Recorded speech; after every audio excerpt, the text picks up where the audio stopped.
Have you ever walked into your own home, a space you've carefully arranged, and felt that something was missing? The furniture is in its place, the light is just right, yet an unspoken stillness, a sense of deep peace, remains just out of reach. We often believe that creating a sanctuary is about what we add, the right colors, the perfect decor, the latest comforts. But what if the secret to a truly harmonious home isn't about what you bring in, but what you gently, consciously remove? We have been taught to accumulate, but true wisdom often lies in subtraction. There is a profound energy that governs our living spaces, an invisible architecture of the soul, and certain currents can disrupt this flow without us ever realizing it. Today, I want to guide you on a journey of awareness to help you see your home with new eyes. We will walk through 4 subtle but powerful currents of energy that, when left unchecked, can prevent your home from becoming the true sanctuary it is meant to be. And the journey begins not with a grand renovation, but with a quiet look within. The first of these currents is the ceaseless hum of distraction. We are surrounded by a constant stream of noise, not just audible sound, but the endless vibration of information, notifications, and the pull of the digital world. Think about this. You are sitting in a room with someone you love. The space between you holds the potential for connection, for real presence. But then a phone buzzes, an email calls out, the screen on a television paints the wall with flickering light. In that instant, the invisible thread of connection is frayed. The present moment is lost. Ancient wisdom across traditions has always taught a simple, profound truth: be still. Stillness is not an emptiness to be feared.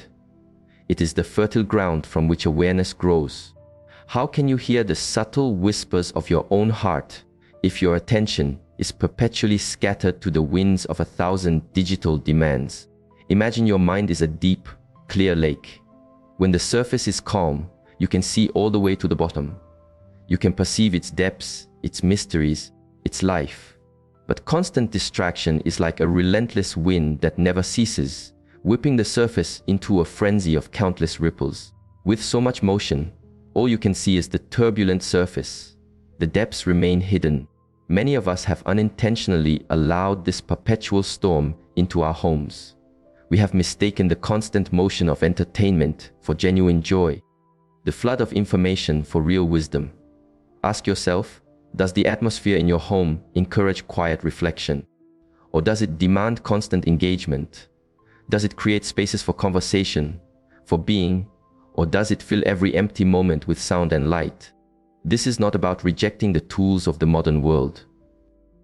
It is a call to become the master of them, not the other way around. Because the energy we marinate in ultimately shapes us. If your home is a temple of noise, it will eventually rewire your very soul for restlessness, leaving you unable to find peace, even when you desperately seek it. The greatest journey you can ever take is the journey inward, and that journey requires a quiet starting place. The second current is the subtle undercurrent of division. Consider a forest. From the outside, it appears as a unified, living entity. Yet within, a single diseased tree can affect the soil, weakening the roots of those around it. So it is with our homes. A home is meant to be an ecosystem of love, a place where each soul can flourish. Yet how often do we allow the subtle poisons of unresolved conflict to seep into the very soil of our family life? The sharp tone in a seemingly casual conversation, the heavy silence that follows a disagreement, the small walls we build with unspoken grievances. We may tell ourselves it's just a part of living together, but the laws of energy are precise. Where harmony is absent, a form of spiritual friction is born, draining the vitality from the space and from everyone in it. Your home may be filled with beautiful things, but their beauty cannot mask the feeling of a fractured connection. Think of those moments. You walk into a room and you can feel the tension without a single word being spoken. It hangs in the air, a heaviness you can't see but can absolutely perceive. This is the tangible result of discord. It's the energy of a connection that has been bent out of shape by pride, by the need to be right, or by the refusal to offer the simple, transformative gift of understanding. Every human heart yearns for harmony, to be seen and accepted. When our homes become places of emotional warfare, even a cold war fought with silence and avoidance, we are starving our own souls of their most essential nutrient. This isn't about avoiding disagreement. Conflict is a natural part of growth. It's about how we meet that conflict. Do we meet it with a desire to win or a desire to understand? Do we hold on to our wounds, or do we have the courage to bring them into the light for healing? You can adorn your home with symbols of peace, but true peace is an inside job. It is a conscious choice, made moment by moment, to tend to the garden of your relationships, to pull the weeds of resentment, and to water the seeds of forgiveness. A house cannot stand on a fractured foundation. If you find this path of cultivating a more conscious and harmonious life is one you wish to walk, know that you do not have to walk it alone. This community is a place for explorers of the inner world, a space to share and learn together. If you feel a resonance with this message, I invite you to subscribe, join us, and let us continue this journey of transformation, one step at a time. The third current is the inflow of unwholesome influences through the media we consume. Imagine your mind is a pristine, fertile garden. Every day, you decide what seeds you will plant in it. You would never intentionally plant seeds of thorn bushes or toxic weeds. And yet, how often do we sit down and allow stories, images, and sounds to be planted in our minds that cultivate feelings of fear, cynicism, greed, or despair? The movies we watch, the news we absorb, the music we listen to, these are not neutral experiences. They are forms of nourishment or forms of poison for our inner world.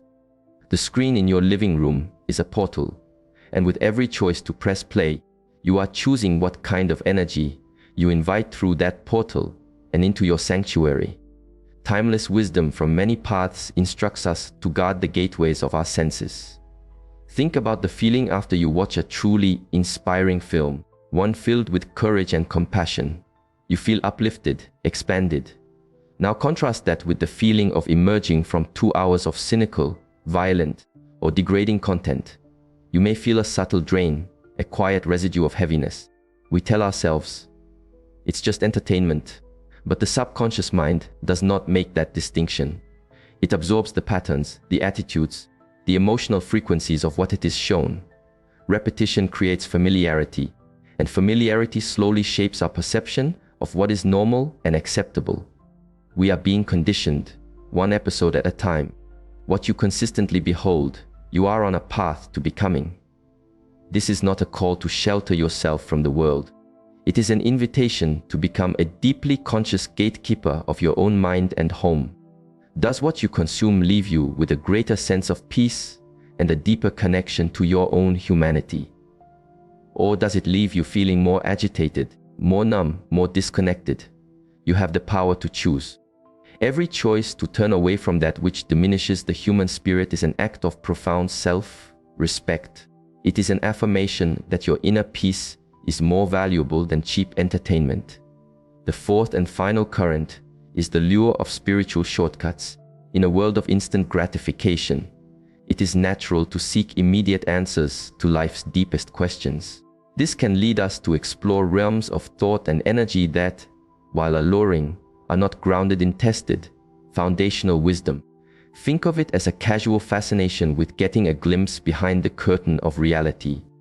A horoscope that seems to offer certainty, an exotic spiritual practice that promises power without discipline, a thriller that makes engagement with unseen forces feel exciting. But the architecture of the universe is built on principle and order. True spiritual growth is a slow, steady, and disciplined journey, dabbling in energies and practices that are not rooted in a deep, integral tradition. Is like navigating the open ocean without a compass or knowledge of the currents. You may feel a momentary sense of adventure, but you risk being pulled into waters you are not prepared for. Why are we so drawn to these things? The impulse often comes from a very pure place, a desire for knowledge, for comfort, for a sense of control in a chaotic world. But wisdom teaches that some doors are meant to remain closed, not because what is behind them is to be feared, but because we are meant to cultivate our strength, clarity, and intuition from within, not by seeking external oracles. True power is not something you find, it is something you cultivate. It is the power that comes from self-awareness, from discipline, from aligning your life with timeless virtues. When you find yourself drawn to a spiritual practice or a source of information, ask yourself this simple question: does this empower me to find the answers within myself, or does it encourage me to become dependent on an external force? Does it ask for my discipline and participation, or does it promise a reward without effort? Be the guardian of your own spiritual path. Ground yourself in practices that are time-tested, that build character, and that lead you not to a temporary thrill, but to a lasting, unshakable peace that emanates from the very core of your being. As we conclude our walk together, I want you to once again bring the image of your home to mind. See it not merely as a physical shelter, but as a living vessel of energy. It is your sanctuary, your garden, your sacred space. We have explored the four currents that can disturb its waters, the ceaseless hum of distraction that ripples the surface of your peace, the hidden undercurrents of division that erode your foundation of love, the inflow of unwholesome influences that cloud your inner clarity, and the lure of ungrounded curiosities that can lead you astray. Seeing them is the first, most powerful step. The next step is a simple conscious choice. What will you do now? This is not about achieving some state of perfection. It is about a commitment to mindful stewardship. Your home is the first and most important reflection of your inner world. It is where you are invited to practice the art of conscious living every single day. It is time to become the gentle but firm guardian of your home's energy. This process begins with a quiet act of release. It may mean setting aside your devices to create pockets of sacred silence. It may mean choosing to watch a life-affirming film instead of a draining one. It could mean taking a courageous step to heal a fractured relationship through honest, compassionate conversation. Each small, intentional act of removing what does not belong creates space. And into that space, you must then invite what is wholesome. Fill your home with what nourishes your soul. Let it be a place where presence is valued more than productivity. Let your meals be moments of true connection. Let the conversations be those that build up rather than tear down. Let it be a space where silence is a welcome friend. This is how you transform a house into a sanctuary. It happens one choice at a time. You might be thinking, my home is far from this ideal, or this feels like too much work. But the journey of 1,000 miles begins with a single step. Start where you are. Remove one thing that disturbs your peace. Invite one practice that cultivates it. The path of transformation is not a race. It is a slow, beautiful unfolding. You have within you the wisdom and strength to do this. The desire for a peaceful home that you feel in your heart is the very sign that you are ready to begin. The world is hungry for examples of true peace. Let your home be one of them. Do not let another day pass without taking one small step to reclaim your space, not just for yourself, but for everyone who crosses its threshold. If you are ready to make this commitment to yourself and to your path of growth, affirm that intention by joining this community of fellow travelers. Subscribe and let us continue to walk this path together, encouraging one another to build sanctuaries of peace, both within our homes and within our hearts.